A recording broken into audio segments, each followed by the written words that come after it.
High বন্ধুরা, সুমি কিচেনে আজকে আমি বানাবো চিকেন কষা। তার জন্য আমি আলু কেটে নিয়েছি, তেল দিয়ে দিয়েছি কড়াতে। এরপর আমি আলুগুলো ছেড়ে দেবো কড়াতে।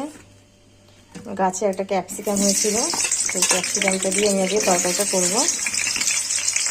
এখন আলুগুলো আমি ভেজে নেব। নুন দিয়ে দিয়েছি, নুন হলুদ দিয়ে আমি আলুগুলোকে ভেজে নেব লাল লাল করে।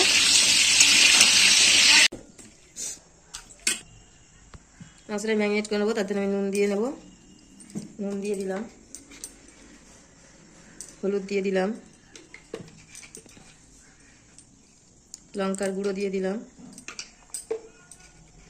জিরের গুঁড়ো দিয়ে দিলাম, আদা রসুনের পেস্ট দিয়ে দিলাম। আদা রসুনটা আমি পেঁয়াজ আদা রসুন টমেটো একসাথে পেস্ট করে রেখেছি, ওটা দিয়ে দিলাম। সর্ষের তেল দিয়ে দেবো, লেবু দিয়ে দেবো।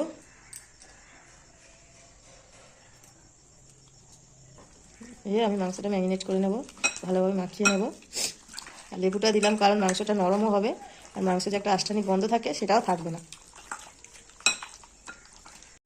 দেখুন আমার ম্যারিনেট করা হয়ে গেছে। আমি এটা 15 থেকে 20 মিনিট ম্যারিনেটটা করে রেখে দেবো, যাতে মাংসটা নরম হয়। আলুগুলো আমার ভাজা হয়ে গেছে, তুলে নেবো আমি।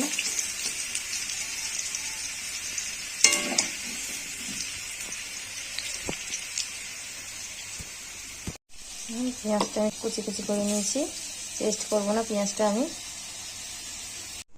আলু ভাজার তেলটাতে আমি পেঁয়াজটা দিয়ে নেব।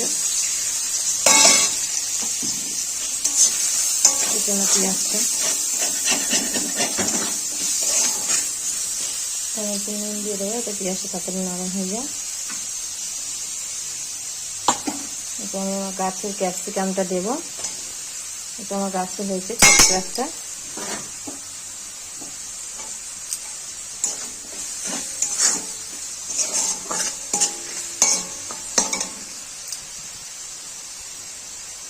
পেঁয়াজটা আমার ভাজা হয়ে গেছে, আমি টমেটোটা দিয়ে দেবো, দিয়ে একটু কষিয়ে নেবো। টক দই দিয়ে চিকেনটা করবো, তাই জন্য টক দই নিয়েছি। টক দইটাকে বেশ করে ফাটিয়ে নিতে হবে, নাহলে কিন্তু জ্বালা জ্বালা থাকবে। টক দইটাকে তার জন্য আমি ফাটিয়ে নেবো ভালো করে, ফাটিয়ে এরকম পাতলা করে নিতে হবে, নাহলে কিন্তু এই দইটা জ্বালা জ্বালা হয়ে থাকবে। এবার আমি এই দইটা দিয়ে দেবো, দইটা দিয়ে আমি নাড়বো।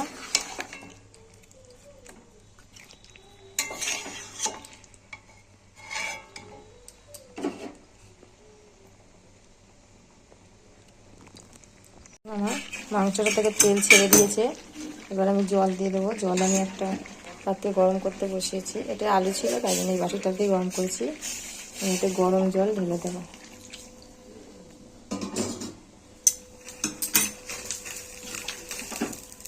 এই মাংসটাকে নেড়ে নেব। এখন চিকেনটা আমার হয়ে গেছে, আমি এতে গরম মশলা দিয়ে নেবো। এটা আমি বাড়িতেই পেস্ট করা, অনেক সব রকম বাড়িতে পেস্ট করা এটা মশলাটা। তারপর দিয়ে আমি ধনে পাতা ছড়িয়ে দেবো, আমার গাছের ধনে পাতা, অল্পতেই অনেক টেস্ট হয়। আর আমি নামিয়ে নেবো, ঝোলটা একটু পরে মরে যাবে, আরও টেনে নেবে। ওপর থেকে আমি একটুখানি ঘি ছড়িয়ে দেবো। দেখুন আমার মাংসটা হয়ে গেছে, আমি উপর থেকে একটু ধনে পাতা ছড়িয়ে দেবো। গরম মশলা আমি দিয়ে দিয়েছি। রবিবারের আজকের মেনু। ভালো লাগলে চ্যানেলটাকে আমার সাবস্ক্রাইব করে দেবেন, লাইক কমেন্ট শেয়ার করবেন।